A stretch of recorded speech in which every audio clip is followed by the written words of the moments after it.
Für die Menschen des Imperiums ist es eigentlich ein ganz normaler Tag. In Rom diskutiert man über das Wagenrennen und die steigenden Getreidepreise. In Konstantinopel ist man froh über das Ende des Bürgerkriegs und sieht den nächsten Intrigen am Kaiserhof gelassen entgegen, und in Ravenna, der Hauptstadt des Westens, erwartet man die Absetzung des Alten und die Ausrufung eines neuen Kaisers. Auch das ist nichts Ungewöhnliches. Am 4. September im Jahr 1229 nach der Gründung Roms. 4. September 1229 ab Urbe Condita. 4. September 476 nach Christus. Ravenna, 8 Uhr. Ein Kind hat Angst. Sein Vater ist tot und jetzt hat auch sein Onkel die letzte Schlacht und sein Leben verloren. Verloren und einsam fühlt er sich in dem riesigen Palast in Ravenna, wo an diesem Morgen selbst die Sklaven versuchen, ihm aus dem Weg zu gehen. Obwohl er doch zumindest dem Namen nach ihr Herr ist, der Herrscher über die 50 Millionen Menschen des größten, wenn auch bröckelnden Reiches der Welt, des Imperium Romanum. Romulus haben ihn seine Eltern genannt und ihm zur Erinnerung an den ersten großen Kaiser den Namen Augustus gegeben. Oft genug haben ihn die Hofbeamten hinter seinem Rücken Augustulus, Kaiserlein genannt, aber das kümmert ihn im Moment nicht. Er hat jetzt nur noch Angst. Ist er, obgleich Marionette in den Händen seiner Familie und Kind, einer der römischen Kaiser, die mit dem Schwert entthront werden, wie so viele in diesem Jahrhundert? Konstantinopel, 8 Uhr. An diesem Morgen betet Zeno, Kaiser des Ostens, in der Hagia Irene. Er bittet vor allem um inneren Frieden, den er so sehr vermisst hat. Ist er doch gerade aus einem 20-monatigen Exil in Syrien nach Konstantinopel heimgekehrt. Er konnte die Stadt ohne Gegenwehr einnehmen. Praktisch alle dem Usurpator Basiliscus verbliebenen Militärs und Beamten waren zu ihm übergelaufen. Dieser elende Versager, denkt er, durch ihn hat er die größte Niederlage seiner Herrschaft erlitten. Mit einem großen Heer hatte er Basiliskos nach Afrika geschickt. Aber wegen seiner Überheblichkeit hat dieser den Feldzug gegen die Vandalen verloren. Wie wichtig wäre die Rückeroberung der afrikanischen Provinzen gewesen, denn ohne die Steuern und das Getreide aus Afrika ist Rom verloren, zumindest Westrom. Rom, 9 Uhr. Die ewige Stadt erwacht wie immer in diesen Monaten in brütender Hitze. Die meisten vornehmen Familien sind trotzdem von ihren Landgütern in die Sicherheit ihrer Stadtvillen zurückgekehrt. Eine Vorsichtsmaßnahme, denn wieder einmal scheinen Unruhen nicht ausgeschlossen. Marodierende Soldaten, die seit Monaten ihren Sold nicht erhalten haben, haben einige Güter an der Ostküste geplündert. Heermeister Orestes und sein Bruder Paulus sind von den meuternden Legionären unter dem Barbaren Odoaker erschlagen worden. Und Romulus Augustulus, das Kind auf dem Kaiserthron, wird den Tag nicht überleben. Davon ist man in den Palästen und Mietskasernen Roms überzeugt. Und dann wird das altbekannte Spiel beginnen um die Kaisernachfolge, an dem sich Ostrom, die Senatoren des Westens, die Chefbeamten und die Armeespitze beteiligen. Ravenna, 9 Uhr. Die ganze Nacht hat Odoaker, von den germanischen Truppen zum König Italiens ausgerufen, mit seinen Ratgebern verbracht. Die meisten raten ihm, den Kindkaiser zu töten und sich selbst zum Imperator ausrufen zu lassen. Doch dagegen spricht alle Tradition. Es scheint undenkbar, dass sich der Sohn eines Thüringers und einer ostgermanischen Skirin auf den weströmischen Thron setzt. Er ist ja nicht einmal Provinzialrömer. Und wenn er irgendeine Marionette aus dem Senatorenstand oder der Hofbürokratie zum Herrscher des Westens ausrufen lässt? Auch diese Lösung schmeckt Odoaker nicht. Wie schnell kann einer dieser intrigengewohnten Römer höchst eigene Pläne verfolgen? Und dann ist da noch der Kaiser in Ostrom. Ihn gilt es für eine Lösung zu gewinnen, bei der sich Odoaker Zeno zwar unterstellt, aber als Rex Italiae dennoch ungestört schalten und walten kann. Ravenna, 10 Uhr. Kindkaiser altern schnell. Sie wissen um alle Gerüchte, die am Hof umgehen. Natürlich hat Romulus Augustulus schnell vom Tod seines Vaters Orestes in der Schlacht von Piacenza erfahren, obwohl ihm das sein Onkel Paulus vorenthalten wollte. Und gestern ist auch dieser mit dem letzten Aufgebot der Getreuen gefallen. Jetzt hat er niemanden mehr. Geblieben ist der Mönch Eugippius, sein Beichtvater. Romulus Augustus hastet zur kleinen Basilika San Giovanni Evangelista. Nach schnellem Kniefall eilt der Junge zu Eugippius, der beruhigend auf ihn einredet. Odoaker sei zwar vom Teufel zu seinem Aufruhr angestiftet worden, aber um sein Leben müsse Romulus nicht fürchten, sagt der Mönch. Der Barbar wolle es sich nicht mit den mächtigen Großgrundbesitzern und Senatoren verderben. Es würde sich schlecht machen, wenn er seinen Machtantritt mit dem Blut eines Knaben befleckt. Romulus und seine Mutter könnten mit ihm, Eugippius, nach Sizilien kommen, in das Castellum Lucullanum, ein hochherrschaftliches Haus. Er erhalte dazu 6.000 Solidi jährliche Apanage. Davon könne er gut leben. Rom, 11 Uhr. In den Gassen der ewigen Stadt ist die Lage des Imperiums kein Thema. Dass es irgendwo brennt, ist Alltag. Natürlich hat sich in Rom schnell herumgesprochen, dass Heermeister Orestes im Kampf gegen aufständische Barbarenlegionäre gefallen ist. Wer nach der Beseitigung des Augustulus, dass er in den nächsten Tagen ermordet wird, bezweifelt niemand Kaiser wird, kümmert höchstens einige Senatoren. Den Mann auf der Straße interessiert vielmehr das Wagenrennen am späten Nachmittag. Ravenna, 12 Uhr. Diese Stadt ist tiefste Provinz, denkt der für Finanzen zuständige Senator. Was gibt es hier schon an Kultur? Eigentlich müsste er noch 3 Jahre hier ausharren, bis er seine Ämterlaufbahn abgeschlossen hat und nach Rom zurückkehren kann. Aber vielleicht ändert sich schon heute alles. Wer wohl nach dem lächerlichen Kindkaiser auf den Thron kommt? Eigentlich strebt keiner der hier anwesenden Senatoren dieses Amt an. Er selbst hat eine Anfrage eines Vertrauten von Odoaker abgelehnt. Wer den Purpur nimmt, verliert bald den Kopf, lautet ein geflügeltes Wort unter den Hofbeamten. Da spielt er lieber hinter den Kulissen der Macht mit, wo die wirklichen Entscheidungen getroffen werden. Vielleicht braucht es überhaupt keinen eigenen Kaiser mehr für den Westen. Immerhin ist mit Odoaker jetzt ein Barbar-Heermeister, der als ehemaliger Chef der kaiserlichen Wache die Verhältnisse gut kennt. Sicher, man wird die Anliegen seiner Germanensöldner irgendwie befriedigen müssen. In diesen sauren Apfel kann man beißen, sagt sich der Finanzsenator. Und wenn Odoaker dafür seine Beziehungen zu den Stämmen in Gallien spielen lässt und dann dort die Plünderungen aufhören, das Wirtschaftsleben wieder in Gang kommt und damit auch Steuern fließen? Ravenna, 13 Uhr. Ravenna, das ist schlichtweg Provinz, so empfindet es auch der Botschafter Ostroms, obwohl er das als Diplomat so offen nicht sagen würde. Aber die Thermen, die wenigen Kirchen und auch der Palast, all das lässt sich weder mit Konstantinopel noch erst recht mit Rom vergleichen.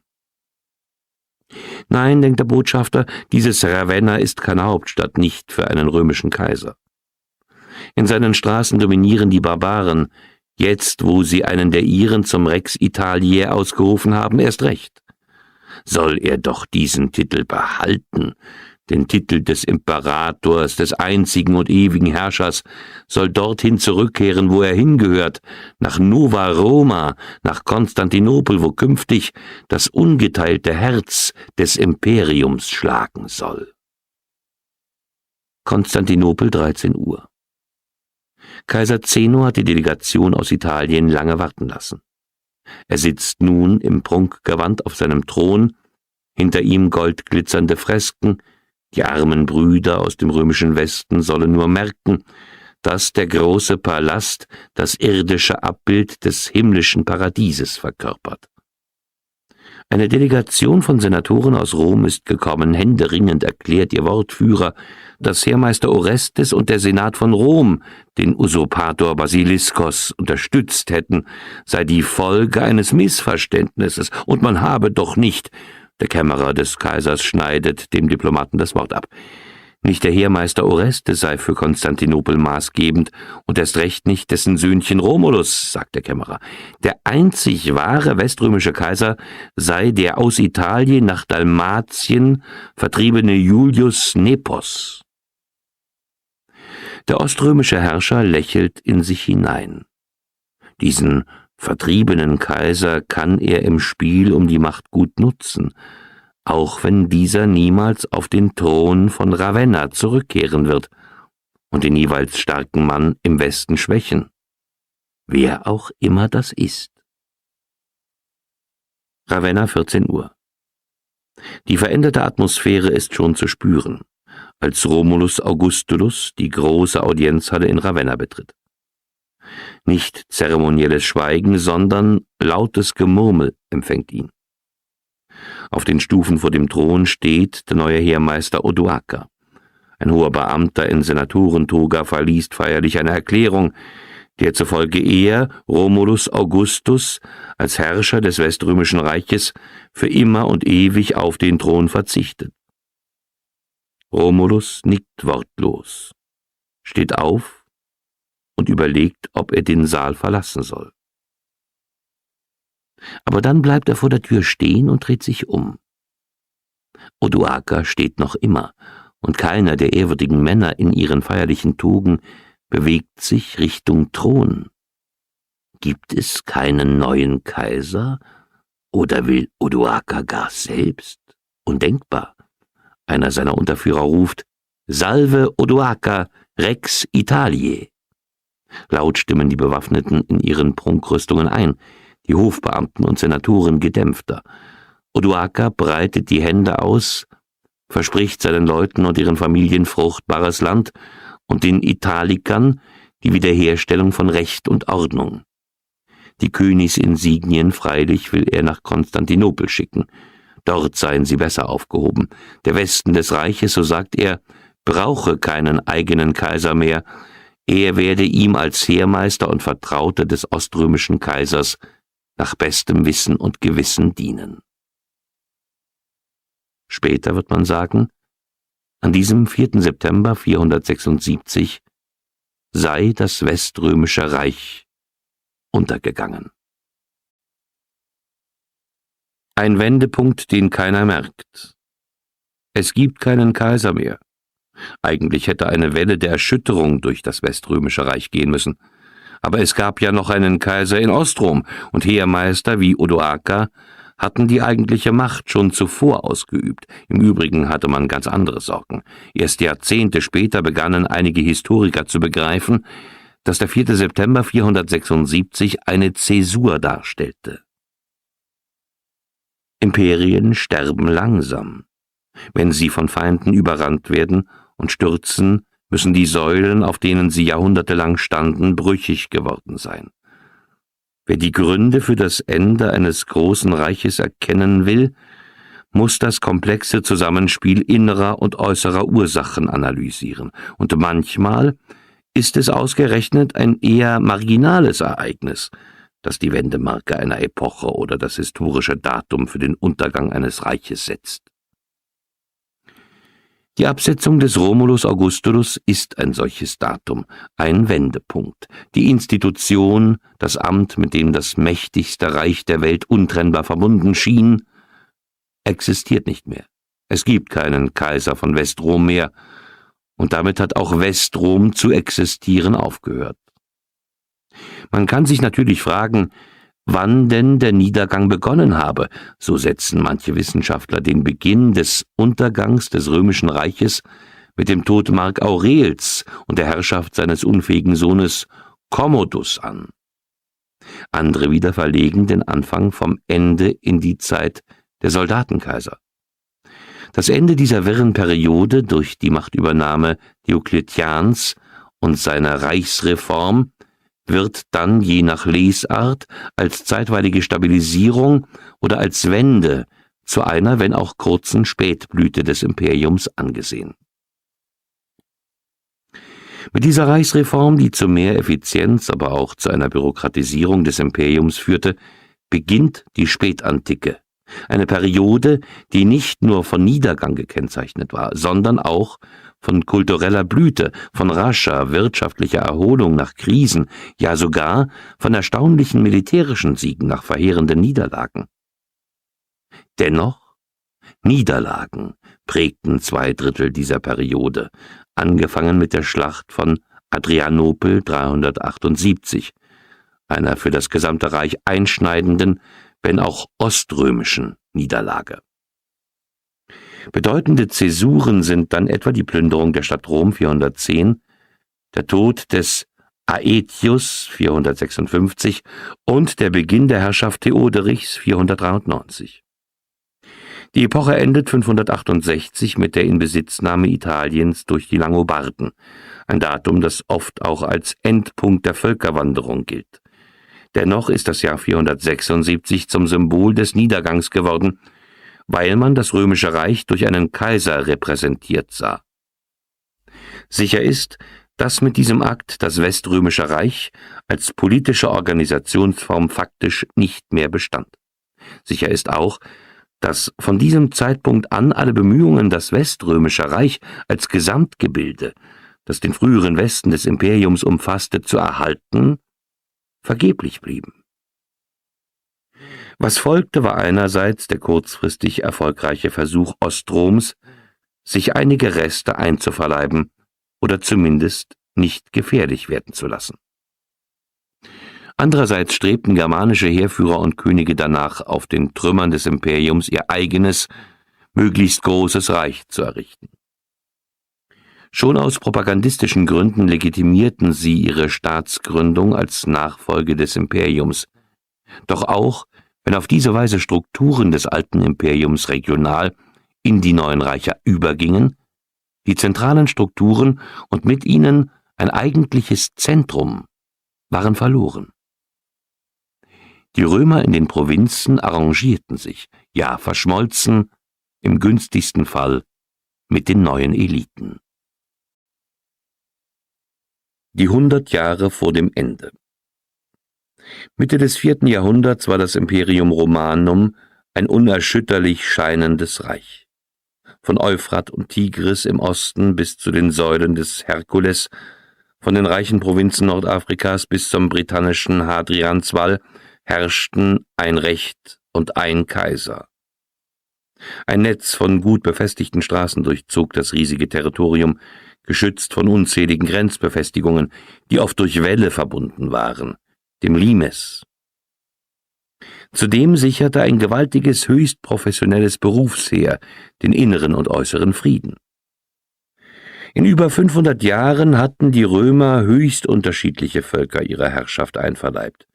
Städte und Regionen unterstanden dem gleichen Gesetz und hatten ähnliche Verwaltungsstrukturen, jedoch weitgehende Autonomie, solange sie ihre Steuern und Abgaben bezahlten. Latein wurde die gemeinsame Sprache, zumindest der Eliten, und veränderte regionale Sprachen nachhaltig. Vor allem aber die zuvor unterworfenen Völker nahmen römische Sitten und Gebräuche spätestens in der 3. Generation an und konnten damit recht gut leben. Auch wenn sich die Menschen als Gallier oder Griechen, Ägypter oder Spanier verstanden, sie identifizierten sich gleichermaßen als Römer. Die Unterschiede waren weniger regional als vielmehr sozial. Überall im Reich gab es eine vielleicht 5% umfassende reiche und politisch aktive Landbesitzerschicht, aus der sich die bürokratisch-militärische Elite rekrutierte. Dazu kamen eine Mittelschicht in den Metropolen und arme Gruppen in Stadt und Land, die sich zwar zu gelegentlichen Unmutsäußerungen bis hin zu seltenen lokalen Aufständen bewegen ließen, aber doch im Großen und Ganzen besser lebten als vor der Einverleibung ins Imperium. Die Unterschicht bildeten die armen, immer mehr in Abhängigkeit geratenen Bauern und die Sklaven. Dazu kamen die von allen Schichten verachteten Barbaren, bürgerrechtslose Gesellen, die von außerhalb stammten und deshalb nur als Sklaven und zur Belustigung in den Arenen der Groß- und Provinzstädte taugten. Freilich geriet das Reich im 4. Jahrhundert buchstäblich an seine Grenzen. Neue Eroberungen jenseits von Rhein und Donau würden mehr kosten als einbringen. Schon die britannischen Provinzen galten bei der kühl kalkulierenden imperialen Bürokratie als Zuschuss, wenn nicht als Verlustgeschäft. So stand Verteidigung im Vordergrund, und auch einer Einwanderung standen die römischen Eliten skeptisch gegenüber. Ebenso wie die in den letzten Jahrhunderten integrierte Bevölkerung, eine Mittelschicht, die um ihren Wohlstand fürchtete. Angesichts der Ausdehnung des Imperiums war eine Aufteilung in Herrschaftsbereiche notwendig geworden.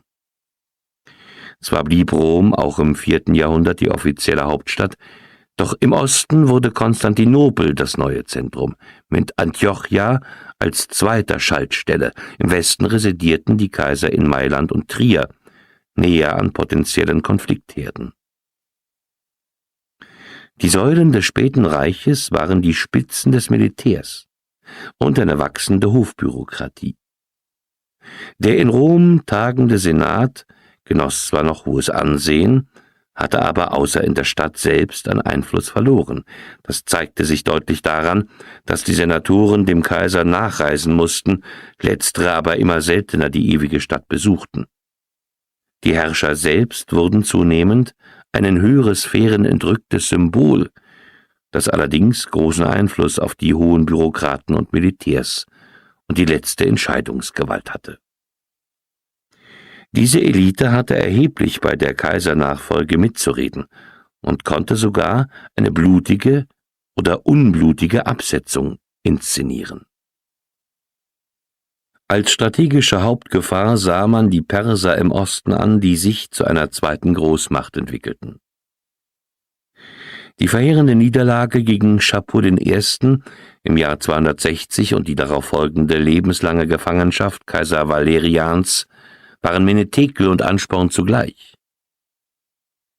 Die Konsequenz war eine Wirtschafts- und Heeresreform, die dem Militärapparat höchste Effizienz verlieh, das Imperium aber auch an den Rand seiner finanziellen Möglichkeiten brachte.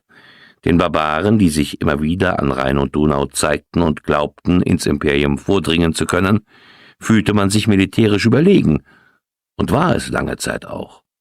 Potenzieller Schwierigkeiten jenseits von Rhein und Donau entledigte man sich weniger mit Krieg als nach dem Divide et Impera-Prinzip, in dem man einige Germanenstämme zu Verbündeten machte, mit Waffen ausstattete und gegen andere Gruppierungen Krieg führen ließ.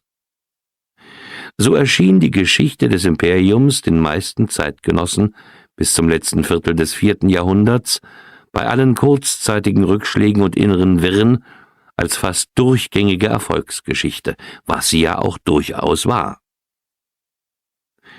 Einen Fall des Imperiums in den nächsten 100 Jahren hätten auch die größten Pessimisten nicht vorausgesehen. Gleichwohl erkannten Realisten, dass das Reich nicht nur an seiner an den Marksteinen sichtbaren Grenzen gestoßen war. Eine weitere Aus- oder gar Überdehnung konnte es sich nicht leisten. Die Ernährung der Bevölkerung, die Finanzierung von Infrastruktur und Militär konnten gerade noch aufrechterhalten werden. Die durchaus vorhandenen Rücklagen wurden knapper. Schlimmer als Cannae, die Niederlage von Adrianopel. Genau 100 Jahre vor dem Ende des Weströmischen Reiches zog ein gewaltiger Flüchtlingstreck am Nordufer der Donau entlang. Es waren mehr als 100.000 Männer, Frauen und Kinder, die ihr Hab und Gut auf Wagen mit Zugochsen mit sich führten. Die meisten von ihnen waren Goten. Sie wollten unter den Schutz des Imperiums. Ausgelöst hatte ihre Wanderung ein bis dahin unbekanntes Reitervolk aus dem fernen Osten, die Hunnen. Derartige Ereignisse waren den Römern weder neu noch gänzlich unwillkommen, hatte man doch solche Flüchtlinge gelegentlich schon als Bauern in Grenzregionen angesiedelt, die jungen Männer für die Armee rekrutiert und einige im Einverständnis mit ihren Führern in die Sklaverei verkauft.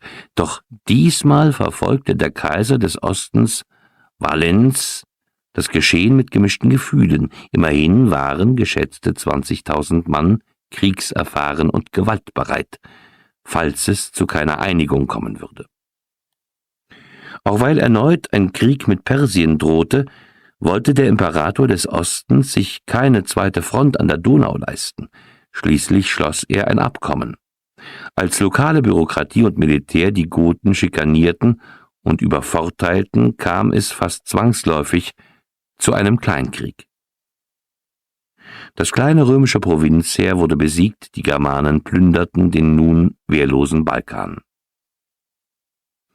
Anfang des Jahres 378 sammelte Valens Truppen, nachdem er sich an der persischen Front eine Art Waffenstillstand erkauft hatte.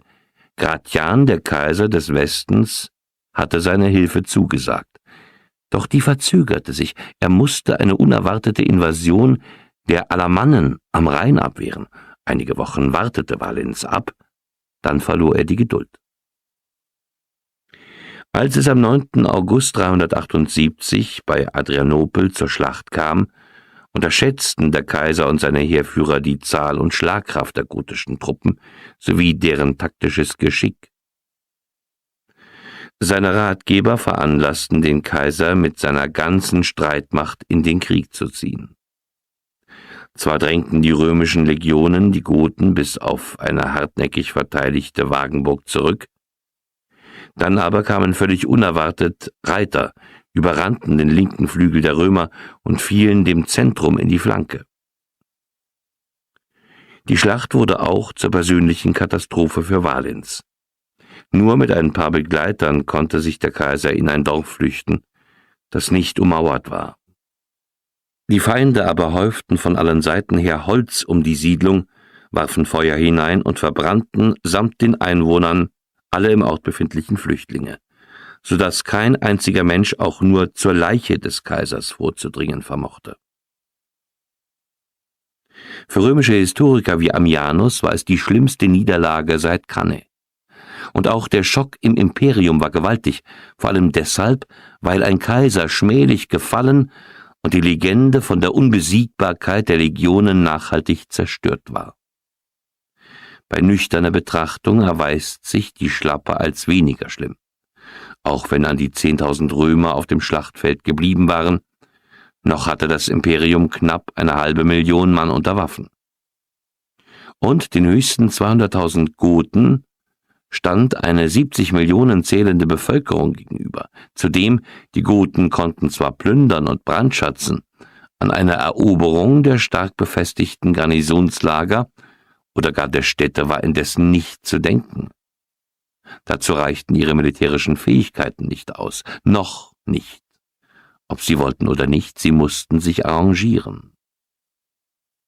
Auch der neue Kaiser Theodosius suchte nach einem Kompromiss, der das Imperium weniger kostete als ein anstrengender und zeitraubender militärischer Sieg.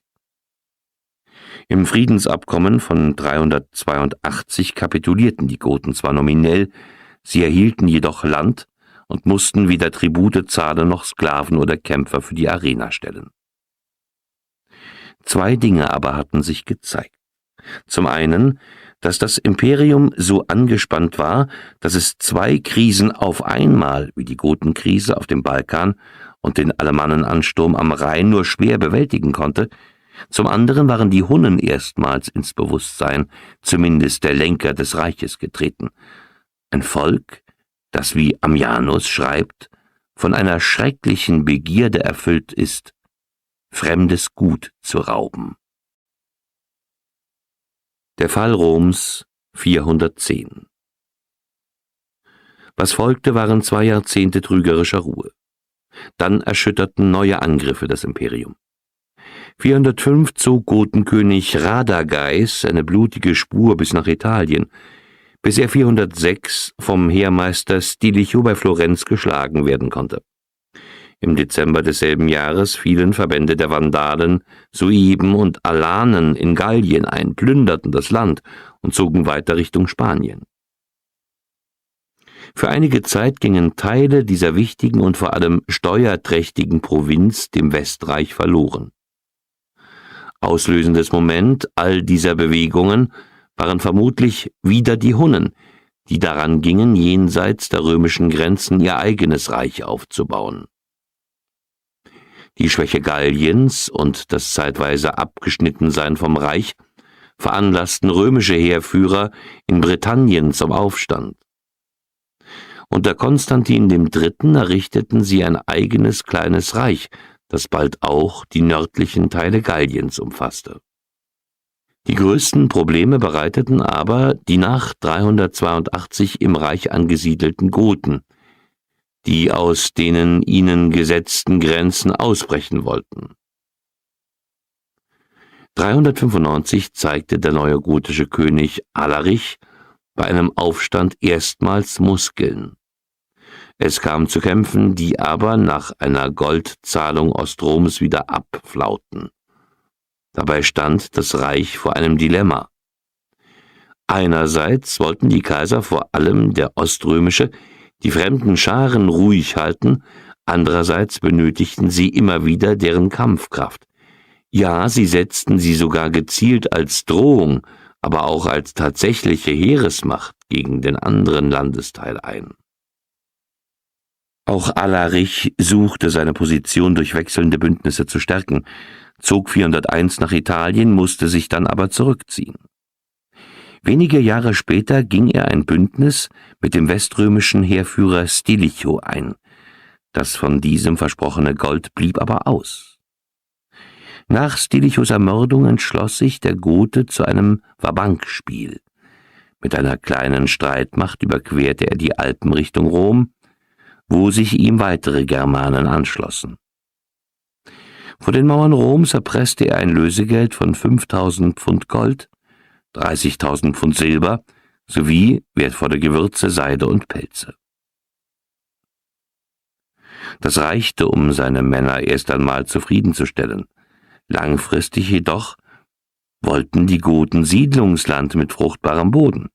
Als der weströmische Kaiser Honorius auf Zeit spielte, zog Alarich erneut vor Rom, ließ dort einen ihm genehmen Kaiser wählen und sich zu dessen oberstem Feldherrn ernennen. So gestärkt wollte er erneut mit Honorius verhandeln. Statt zu Gesprächen kam es aber zu einem Angriff auf Alarichs Delegation, dem es nun endgültig reichte. 410 führte er sein immer weiter gewachsenes Heer erneut nach Rom. Endlich rückten sie in Rom ein und plünderten es. Sachlich gesehen war es für das Imperium und vor allem für Rom selbst ein höchst unerfreuliches Ereignis. Doch hatten beide im Lauf der Geschichte schon Schlimmeres einstecken müssen. Das Imperium erholte sich von diesem Schicksalsschlag schnell. Kurzzeitige Restauration. Als Flavius Constantius 421 zum Kaiser gekrönt wurde und bald darauf unerwartet starb, war ihm eine angesichts der Ausgangslage beachtliche Wiederherstellung des Weströmischen Reiches gelungen. Freilich war es eine Restauration mit einigen Schwächen. Britannien gehörte praktisch nicht mehr zum Reich, Spanien war immer noch in Teilen besetzt, und in den übrigen Provinzen gab es vor allem wegen der Plünderungen und Kriegsverheerungen erhebliche Steuerausfälle.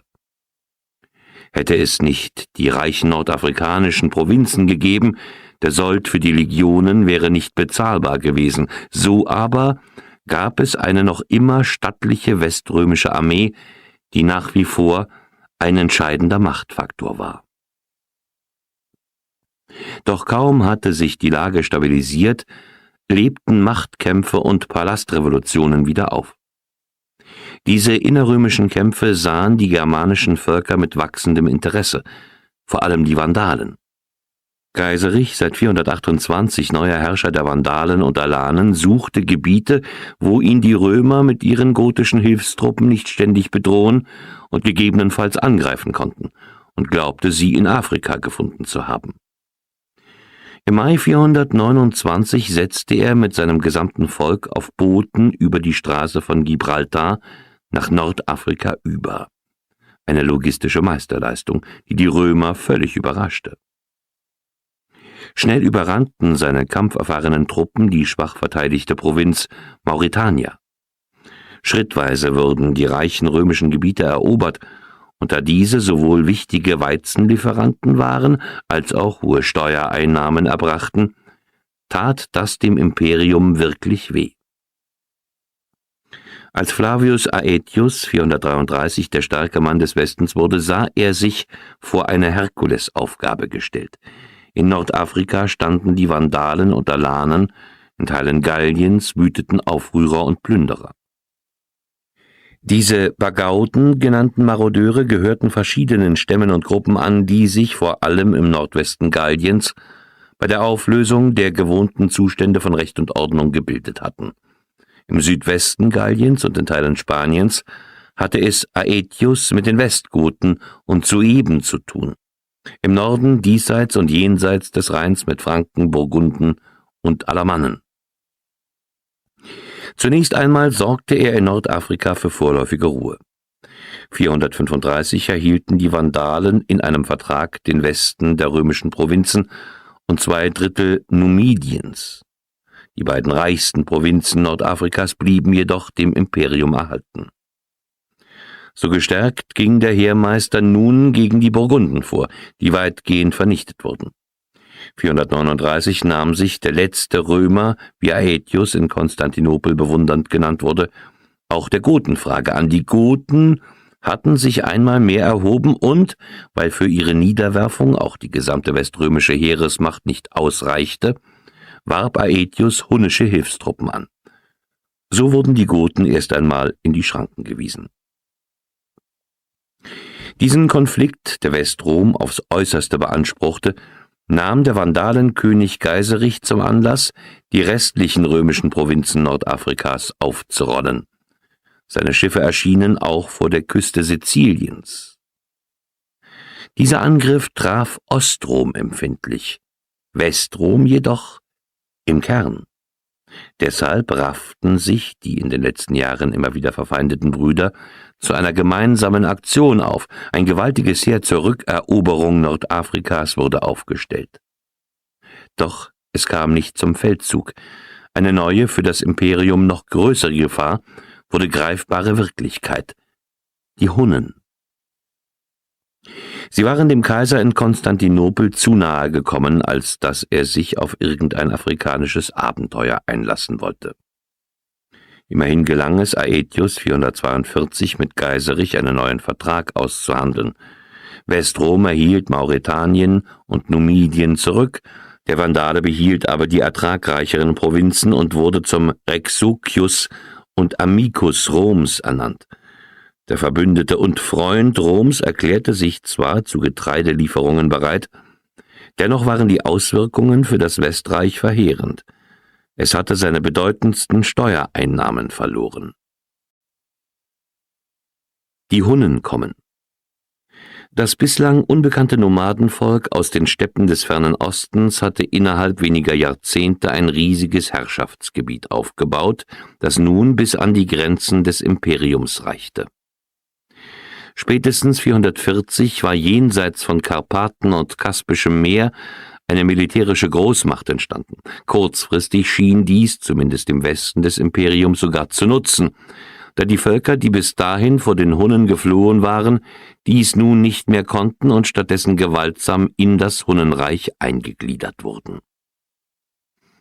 Doch die Reiterkrieger wussten sehr wohl um das in ihren Augen vor Schätzen überquellende Imperium. Dieses wiederum kannte die Kampfstärke der Reiter und warb diese oft und gern als Hilfstruppen an. Unter anderem mit der Folge, dass die hunnischen Söldner die Kampfweise des römischen Berufsheeres ebenso kennenlernten, wie die Schwierigkeiten, mit denen das Imperium zu kämpfen hatte. Zunächst begnügten sich die Hunnen noch damit, mit ihrer militärischen Stärke zu drohen und erhielten als Geschenke verbrämte Zahlungen für ihr Stillhalten. Von 440 an glaubten die Hunnen jedoch durch Eroberung und Plünderung mehr herausholen zu können als solche Gold- und Silberzahlungen. Dafür stand ihr neuer Anführer Attila. Ihm gelang 442 mit der Eroberung von Naissos erstmals die Einnahme einer Stadt. Der Friede, der nie mehr als ein Waffenstillstand war, wurde mit immer größeren Goldmengen erkauft. 447 zogen Attilas Horden durch die Schluchten des Balkans. plünderten, brandschatzten und schlugen nebenbei alle Römerheere, die ihnen vor die Pfeile kamen. Kurzzeitige Kampf- und Atempausen mussten die Oströmer mit schmählichen Abkommen und Gold erkaufen. 450 zeigte sich Attila gegenüber den überraschten oströmischen Unterhändlern konziliant und versicherte, dass er nun Frieden halten wolle. Das war vermutlich ernst gemeint, denn der Hunnenfürst war ein kühler Rechner. Die leicht zu erobernden Landstriche im Osten waren sämtlich ausgelaugt und jedes Plünderungsgutes nahezu bar. Gegen den Westen indessen, den er durch seine Söldner gut kannte und als schwächlich einschätzte, wollte er vorgehen und deshalb Ruhe im Osten haben. Daran war auch der Kaiser in Konstantinopel interessiert, da so nicht er, sondern sein Mitherrscher im Westen mit der Hunnengefahr konfrontiert sein würde. 451 begann Attila seinen Feldzug, über Koblenz und Trier marschierte er in Gallien ein. Dem letzten Römer, Aetius, aber gelang ein diplomatisches Meisterstück. Er vermochte nicht nur die ansonsten in Kleinkriege gegeneinander verzettelten italischen und gallischen Armeen Westroms zu einen, sondern auch die meisten germanischen Stämme für ein Bündnis zu gewinnen. Sie alle verband die Furcht vor Plünderungen und der bekannten Grausamkeit der Gottesgeißel. Auf den katalaunischen Feldern kam es zur Schlacht. Doch bald wurde klar, dass der Kampf unentschieden geendet hatte. Aetius konnte nicht nachsetzen, vor allem weil sein Bündnis schwächer wurde. Der Westgotenkönig Theoderich war gefallen und seine potenziellen Nachfolger stritten lieber um den Thron als mit den Hunnen. Diese fühlten sich für eine weitere Offensive zu schwach und zogen sich zurück. Vorerst. Schon 452 wollte Attila Revanche und ins Herz Westroms nach Italien vorstoßen.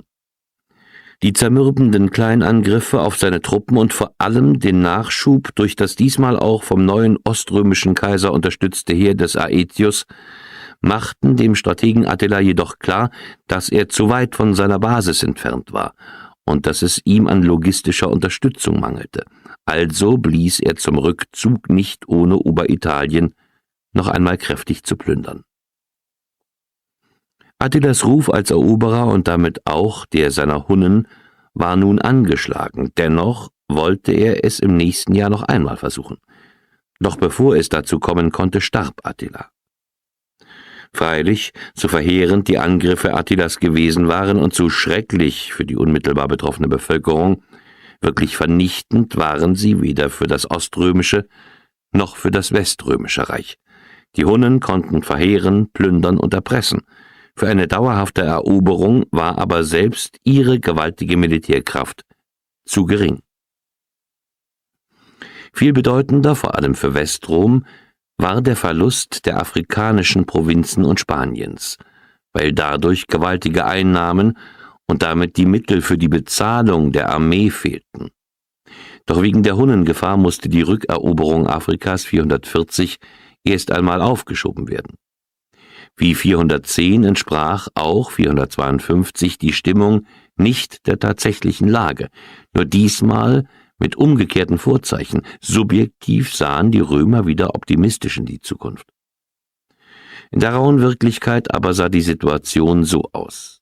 Das Westreich hatte ganz Britannien, weite Teile Spaniens und die ertragreichsten Provinzen Nordafrikas verloren. Die Westgoten und Burgunden waren Herren wichtiger Regionen Galliens und die Westrom verbliebenen Provinzen waren von den Kriegen mehr oder weniger mitgenommen und ausgeplündert. Was die Hunnen betrifft, gibt es zwei Paradoxe. So erscheint es als ein Treppenwitz der Weltgeschichte, dass das Reich, das zumindest indirekt den Untergang des Weströmischen Reiches bewirkt hat, eher zerfiel als dieses. So paradox wie folgerichtig war aber auch, dass mit dem Ende der Hunnengefahr die germanische Bedrohung wieder stärker wurde. Zeit der Wirren und ein letztes Aufbäumen. Inzwischen hatte sich Heermeister Avitus, er hat vor allem gallische Senatoren hinter sich, zum Kaiser proklamieren lassen. Er versicherte sich dabei der Unterstützung der Westgoten. Damit hatte das Westreich eine Grenze überschritten. Erstmals mischten germanische Fürsten direkt bei der Thronvergabe mit. Die Heermeister der italischen Armee, Ricimer und Majorian, widersetzten sich gemeinsam dem neuen Kaiser. Sie besiegten ihn 456 und setzten ihn ab. 457 wurde Majorian zum Kaiser ausgerufen. Sein Bündnispartner Ricimer war der stärkere von beiden, hinter ihm standen die großen germanischen Truppenkontingente. Aber eben kein waschechter Römer, sondern Enkel eines Westgotenkönigs und Sohn einer Suebenprinzessin. Als sich Ricimer 461 mit Majorian entzweite, war das Ergebnis klar. Ricimer ließ seinen Rivalen absetzen und 5 Tage später ermorden. Ein Grund dafür war das folgenschwere Scheitern Majorians bei dem Versuch, Afrika zurückzuerobern. Im Frühjahr 461 hatte er rund 300 Schiffe mit Truppen vor der spanischen Küste versammelt, um nach Mauretanien überzusetzen und gleichzeitig vandalische Stellungen in Sizilien anzugreifen. Doch Gaiserichs Spione hatten den Flottenaufmarsch längst gemeldet. Er ließ in einem Überraschungsangriff die Schiffe zerstören, womit die Invasion gescheitert war. Ricimer hatte nun alle Hände voll zu tun, die Lage im verbliebenen Weströmischen Reich zu stabilisieren. Er regierte als eine Art Vizekaiser, wagte aber den Tabubruch nicht, sich als gebürtiger Barbar selbst intronisieren zu lassen. Er setzte einen römischen Senator namens Libius Severus als Kaisermarionette ein. Dieser schwache Herrscher war aber für Ostrom nicht akzeptabel, auf dessen finanzielle und militärische Hilfe der Westen angewiesen war. So war Ricimer vermutlich erleichtert, als Severus starb. In all diesen Wirren hatten die germanischen Stämme im Reich ihre Positionen ausbauen können. Avitus ließ den Westgoten für ihre Unterstützung in Spanien freie Hand, Majorian erlaubte den Burgunden, aus ihrer Enklave auszubrechen und Städte an der Rhone einzunehmen, und Ricimer gab den Westgoten Stadt und Region Narbonne samt Steuereinnahmen. Das Ende des Weströmischen Reiches. 100 Jahre zuvor war das Weströmische Reich ein wirtschaftlich blühendes, mit einer ausgezeichneten Infrastruktur versehenes und von einem professionellen Berufsheer geschütztes Land, das in der Größe seiner Bevölkerung und den finanziellen Ressourcen allerdings an seine Grenzen stieß. 465 war das Weströmische Reich nur noch ein Torso. In den Stürmen der Zeit war das, was seine Stabilität ausgemacht hatte, zerbröckelt. Ein Koloss auf tönernen Füßen. Der Machtzuwachs der Heermeister. Das Imperium war und blieb eine Militärmonarchie. Seit Augustus benötigten die Herrscher die Loyalität der Armee und der Armeeführung. Seit der Trennung von ziviler und militärischer Verwaltung waren die hohen Offiziere und ihre Truppenteile nur mehr dem Herrscher Gehorsam schuldig, nicht mehr politischen Instanzen wie dem Senat. Es entstand ein enges wechselseitiges Abhängigkeitsverhältnis zwischen dem Kaiser mit seiner wachsenden Hofbürokratie und der militärischen Elite. Ohne letztere konnte der Herrscher sich nicht gegen innere und äußere Feinde durchsetzen, aber auch das Militär war auf Legitimation durch den Imperator und Augustus als Repräsentant des Reiches angewiesen.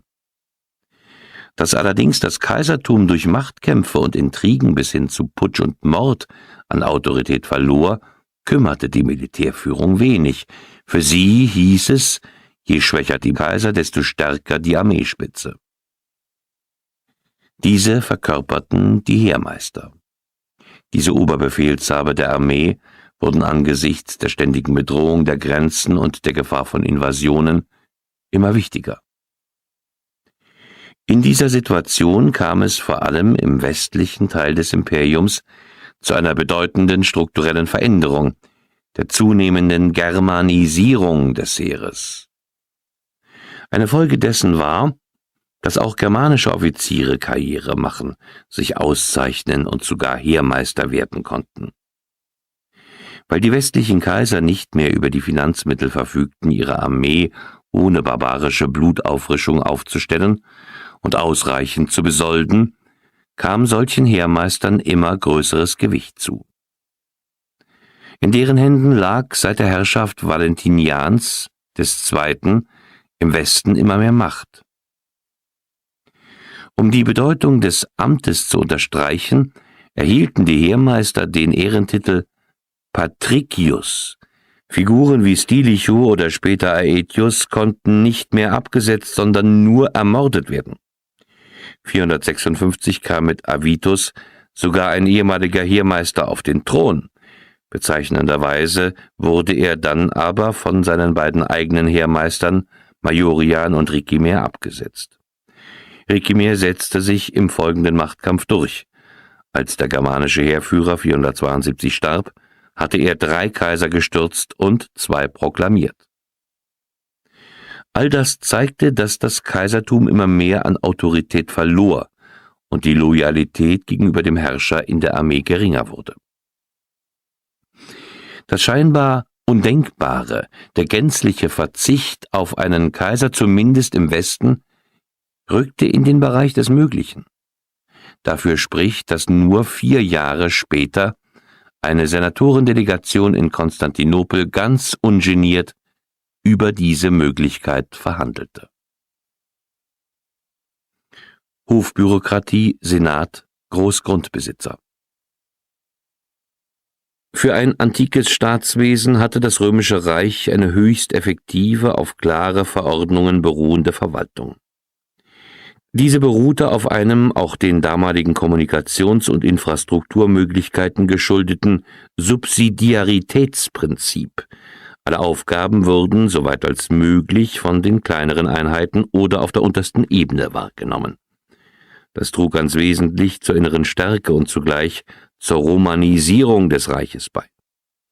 Städte und Regionen waren bis auf die Abgaben an die Zentrale weitgehend autonom, gegen kleinere militärische Übergriffe durch örtliche Kommandanturen und Garnisonslager geschützt und konnten sich bei größeren Krisen und Kriegen auf die Zentrale verlassen. Hier zeigte sich in den letzten Jahrzehnten des Reiches eine Kehrseite des Systems.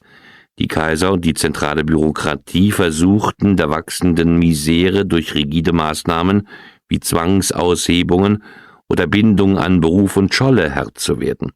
Sie hatten damit aber wenig bis keinen Erfolg, da dies von den regionalen Verwaltungen unterlaufen wurde. Trotzdem blieb das ganze System so flexibel und eingespielt, dass es sich nach einer Krise wie etwa der Einnahme Roms 410 schnell erholte. Die Heermeister benötigten neben der Unterstützung ihrer Truppen auch Legitimation seitens der Politik. Genau hier kam im 5. Jahrhundert der Senat wieder zum Zuge. In Rom, inzwischen de facto nicht mehr Hauptstadt, war er natürlich noch das bestimmende Gremium. Als Legislative und Entscheidungsinstrument für das Gesamtreich hatte er seit der Transformation der Republik zum Imperium faktisch kaum noch Bedeutung. Der Senat hatte keine klar definierten Rechte. Wenn er etwas entschied, bedurfte es der Zustimmung des Kaisers. War dieser allerdings schwach, erhöhte sich der Spielraum des Senats, der personell die großen Familien des Imperiums mit reichem Grundbesitz repräsentierte.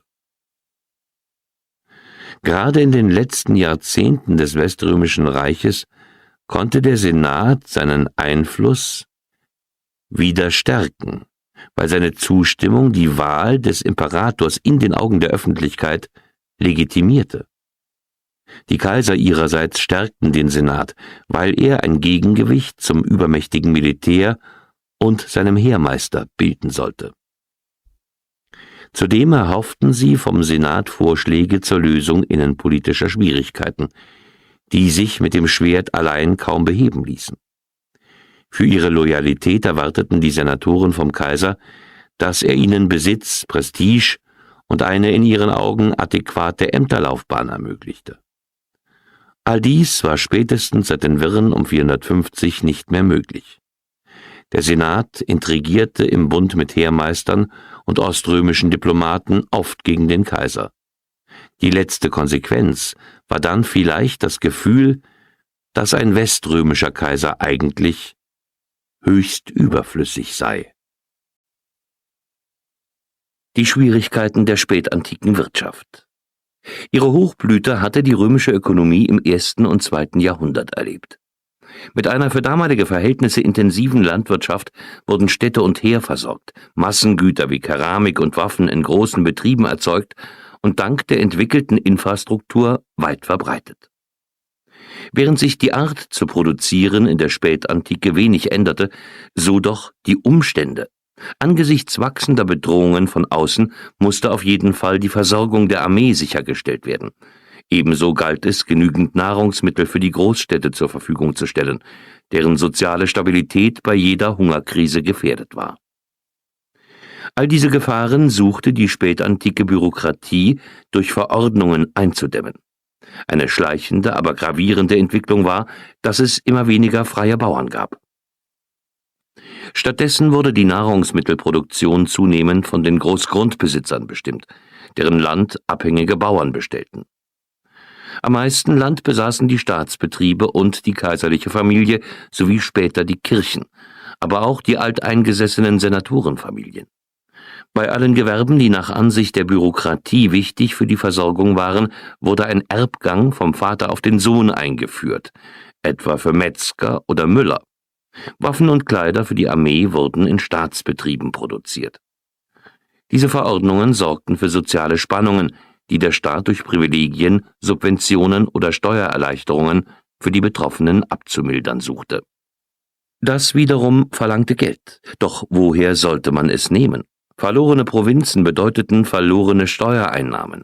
Geplünderte und vom Krieg verwüstete Gebiete benötigten Subventionen und Steuererlasse. Weniger Handel hieß weniger Steuern auf Waren. Kurz, die Staatskassen waren leer, Reserven kaum vorhanden. So anpassungsfähig sich die Wirtschaft auch erwies, grundsätzlich befand sich der weströmische Staat in einem Teufelskreis. Die territorialen Verluste und Plünderungen führten zu gravierenden Einnahmeverlusten. Dieses Geld wäre für militärische Maßnahmen, die bei einem sich in der Defensive befindenden Reich auch taktische Offensiven, sprich Rückeroberungen und Gebietssicherungen ermöglichten, notwendig gewesen. Diese finanziellen Möglichkeiten hatte das Westreich spätestens seit Mitte des 5. Jahrhunderts nicht mehr. Und Ostrom? Die unterschiedliche Entwicklung Ost- und Westroms. Seit der verwaltungstechnischen Trennung hatte sich der oströmische Teil zum dominierenden entwickelt. Die Hofbürokratie Konstantinopels entwickelte sich zu einer immer effizienteren Behörde, die aus finanzstarken, vergleichsweise friedlichen Provinzen hohe Steuereinnahmen verbuchen konnte. Je mehr die Kaiser des Westens in die Abhängigkeit ihrer Heermeister gerieten und ihr Reich von Intrigen und Thronwirren erschüttert wurde, umso mehr fühlten sich die Herrscher des Ostreichs als Primus inter pares und bemüßigt, Einfluss auf das Geschehen bei den minderen Brüdern zu nehmen. Zunächst war allerdings eher der Osten gefordert. Die Niederlage bei Adrianopel, die Kriege gegen die Goten waren neben der immer wieder aufflammenden Persergefahr eine ständige Herausforderung, die Konstantinopel finanziell und militärisch viel abverlangte, die es aber bewältigte. Erst die Hunnengefahr zeigte Grenzen auf. Zunächst suchte man, die wilden Reiter durch immer höhere Tribute abzuhalten, dann vergeblich mit militärischen Mitteln, und schließlich nahm man es billigend in Kauf, dass sich Attila von Ostrom ab und Westrom zuwandte. Das hieß freilich nicht, dass man den Westen dem Ansturm der Barbaren hilflos aussetzen wollte.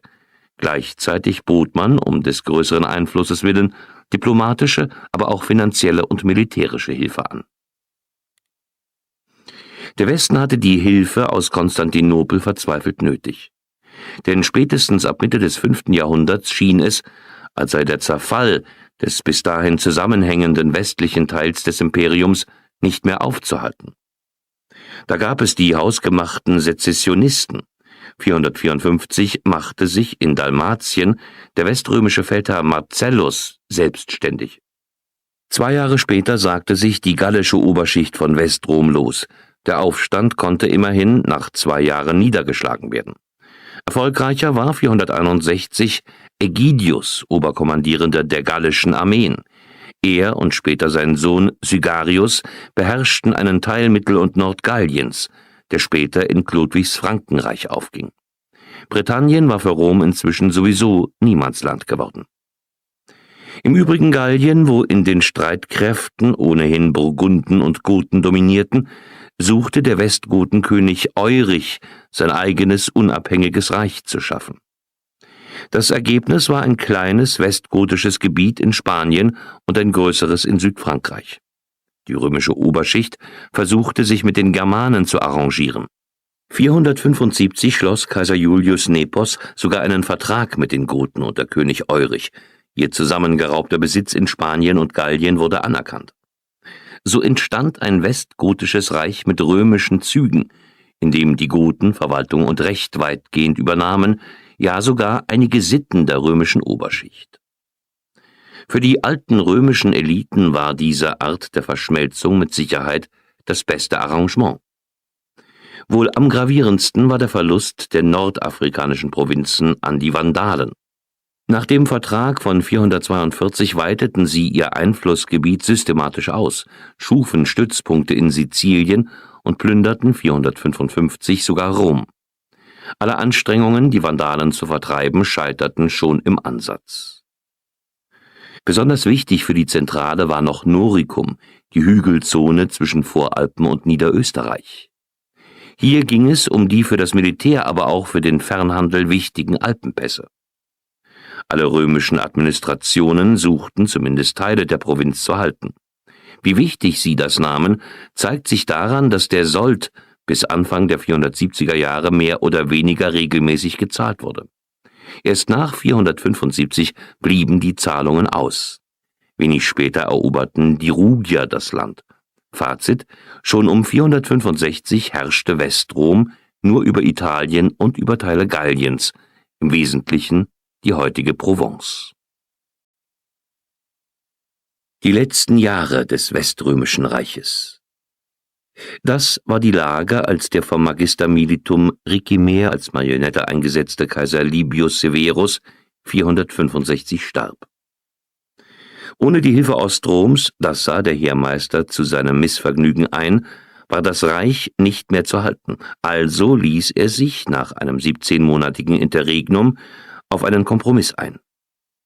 Auf Vorschlag Kaiser Leos wurde 467 der oströmische General Anthemius zum Imperator des Westens proklamiert. Wichtiger als der neue Herrscher war das Gold, das er mitbrachte und mit dem Männer für das Heer angeworben werden konnten. Mit den verstärkten Legionen gelang es, die Herrschaft über Südgallien zumindest nominell wiederzuerlangen. Entscheidend aber war die Wiedergewinnung Nordafrikas. So rüsteten Leo und Anthemius eine riesige Flotte aus. 468 stach diese Armada mit mehr als 1000 Schiffen und rund 50.000 Mann an Bord in See. Das Unternehmen endete in einem Fiasko. Die Vandalen hatten eine, wenn auch kleine, so doch schlagkräftige Flotte, die die Römer durch überfallartige Angriffe dezimierten. Mit den verbliebenen Männern war eine Invasion nicht möglich. So wurde der wohl erfolgversprechendste und zugleich letzte gemeinsame ost- und weströmische Versuch, die ertragreichen Provinzen zurückzugewinnen, vereitelt. Nun war auch der Hauptgrund dafür entfallen, dass der weströmische Heermeister Ricimer einen oströmischen General auf dem Thron geduldet hatte. Und da der Magister Militum schon vorher wenig Begeisterung gezeigt hatte, Männer und Gold für in seinen Augen wenig erfolgversprechende Rückeroberungen einzusetzen, wuchsen die Spannungen zwischen beiden und entwickelten sich zu Machtkampf und Bürgerkrieg. Am Ende tötete Ricimers Neffe Gundobad, ein Burgundenfürst, Mitte 472 den Kaiser. Wenig später starb der mächtige Heermeister und Kaisermacher. Gundobad übernahm sein Amt und setzte 473 den Römer Glycerius als Kaiser ein. Nur ein Jahr später verließ Gundobad das Imperium. Er war ein burgundischer Prinz und wollte lieber König der Burgunden werden, als starker Mann in einem schwachen Reich. Ohne die Unterstützung eines Heermeisters war Kaiser Glycerius weniger als eine Marionette, und das wusste er auch. Als 474 der Favorit von Ostroms, Kaiser Zeno, der Dalmatier Julius Nepos, in Rom landete, gab er auf. Der neue Herrscher brachte nur wenig Geld, aber als Heermeister einen Mann namens Orestes mit, der eine wichtige Figur am Hof der Hunnen und deren Gesandter in Konstantinopel war. Inzwischen waren auch die Reste des Weströmischen Reiches am Ende. Irgendwann in diesem Jahr 474 konnte der Sold an den Großteil der Armee nicht mehr bezahlt werden. Die Soldaten taten, was sie in solchen Fällen immer zu tun pflegten: sie plünderten. Als Heermeister musste sich Orestes mit dieser Situation auseinandersetzen, und er versprach den meuternden Legionären Land, wohl wissend, dass das der italischen Oberschicht gar nicht recht sein konnte, denn dieser musste er das Land wegnehmen. Orestes wagte, was er als Befreiungsschlag sah. Er vertrieb den in seinen Augen unfähigen und schwachen Julius Nepos. Der floh zunächst aus Rom und verschanzte sich kurze Zeit in Ravenna. Schließlich ging er zurück nach Dalmatien, wo er seinen Thronanspruch aufrechterhielt, bis er 480 starb. Für manche Historiker ist Nepos deshalb der letzte weströmische Kaiser. Orestes als neuer starker Mann Italiens wollte als Heermeister im Hintergrund bleiben und ließ deshalb seinen minderjährigen Sohn Romulus am 31. Oktober 475 zum Kaiser proklamieren. Der Knabe mit dem Namen des Stadtgründers werde, so hoffte er, zumindest beim weströmischen Adel besser gelitten sein, als wenn er sich selbst zum neuen Imperator proklamiert hätte. Außerdem wollte er angesichts der vor ihm liegenden schwierigen Aufgaben nicht noch Repräsentationspflichten wahrnehmen. Es war dies ein letzter Schritt im unaufhaltsamen Machtverlust des Kaisertums. Der Imperator Augustus war zu einer bloßen Marionette und Repräsentationsfigur geworden, während der Heermeister alle Amtsgeschäfte übernahm. Orestes merkte bald, dass er zwischen allen Stühlen saß. Ostrom weigerte sich, mit ihm zu verhandeln, weil er mit Julius Nepos seinen Favoriten aus dem Land getrieben hatte. In seiner Verzweiflung nahm er mit dem oströmischen Usurpator Basiliskos Kontakt auf und setzte damit aufs falsche Pferd. Auch ein weniger nachtragender Mensch als der oströmische Kaiser Zeno hätte ihm das nicht vergessen. Der italische Adel war seine wichtigste Stütze, aber als Großgrundbesitzer wehrten sich die Senatoren und Händler vehement dagegen, Ackerland an germanische Legionäre zu geben. Aber die Soldaten pochten immer heftiger auf die versprochene Landzuteilung. Ihre Forderungen vertrat Odoaker, einer der Anführer der kaiserlichen Leibgarde.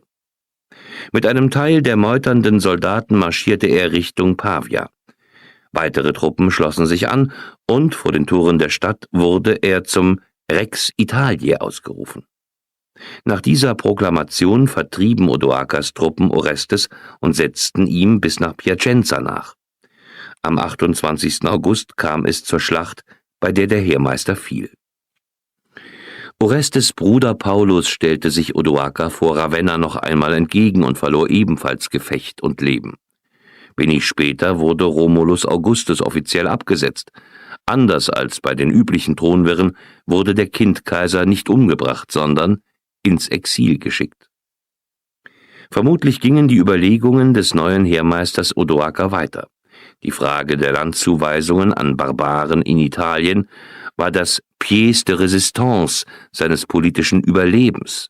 Nolens volens mussten die Großgrundbesitzer in dieser Frage nachgeben und in einer anderen zumindest ihr Gesicht wahren, in der Frage der Thronfolge. Italien war und ist der Kern des alten Imperiums. Italien muss italienisch bleiben. Das war der Slogan des Senats und des italischen Adels. Und ein Barbar auf dem Thron, einer wie Odoaker, das war eine schier unmögliche Provokation für Hauptstädter wie Provinzrömer, aber auch für Ostrom. So blieb als beste Lösung, Odoaker besetzt den Thron überhaupt nicht mehr und fungiert gegenüber dem nichtrömischen Teil des Heeres als Rex Italiae. Als Heermeister nahm er praktisch die Befugnisse eines Kaisers wahr, ohne diesen Titel zu beanspruchen, und unterstellte sich noch dazu der formellen Oberhoheit des oströmischen Kaisers. Um dies zu demonstrieren, schickte er die Reichsinsignien des Westens nach Ostrom.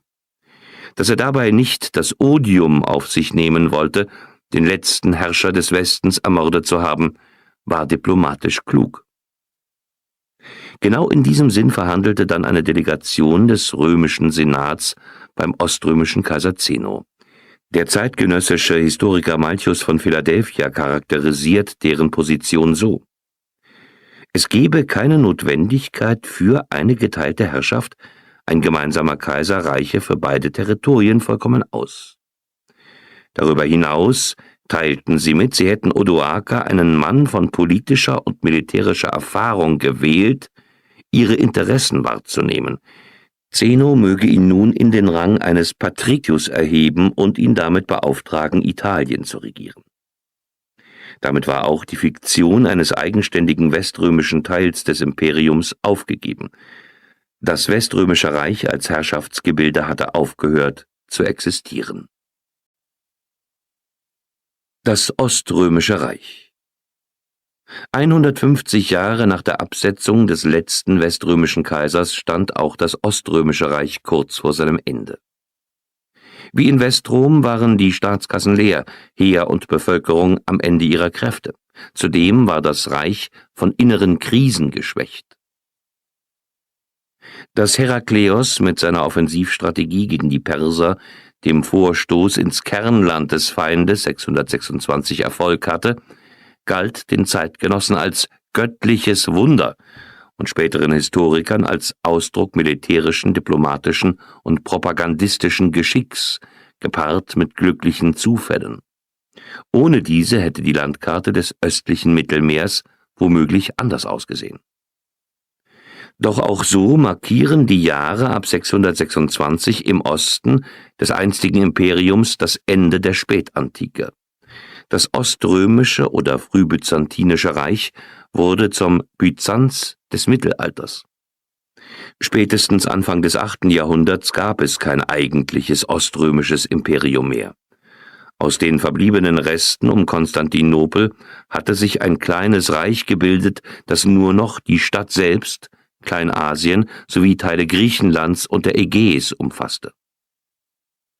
Es war ein griechisches Reich, und der Herrscher nannte sich, obwohl er sich auf die römische Tradition berief, nicht mehr Imperator, sondern Basileus. Ständig in Abwehrkämpfe verwickelt, konnte sich der Nachfolger Ostroms halten.